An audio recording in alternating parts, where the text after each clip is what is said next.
সুজির গোলাপ জামুন বানাবো। চিনির সিরামটা বানিয়ে নিচ্ছি। জল গরম করতে বসিয়ে দিয়েছি। এবার এলাচ দিয়ে দেব, এতে এবার চিনি দিয়ে দেব, দিয়ে চিনির সিরাটা বানিয়ে নেব। এবার কড়াইতে ঘি দিয়ে দিয়েছি। এবার সুজিটা দিয়ে দেব,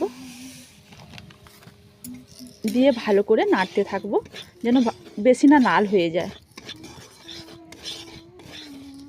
সুজিটা নাড়তে নাড়তে এবার দুধ দিয়ে দেব, ভালো করে এটা নেড়ে নেব। এইভাবে শুকনো হয়ে গেলে এবার এটাকে নামিয়ে নেব। এবার সুজিটাকে গুঁড়ো দুধ দিয়ে ভালো করে মাখিয়ে নেব। সুজির থাসাটা করে নিয়েছি।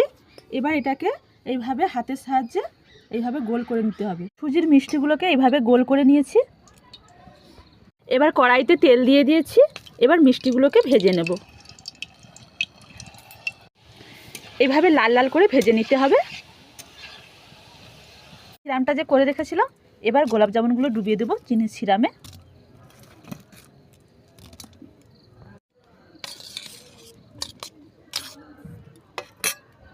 সুজির গোলাপ জামুনগুলো হয়ে গেছে।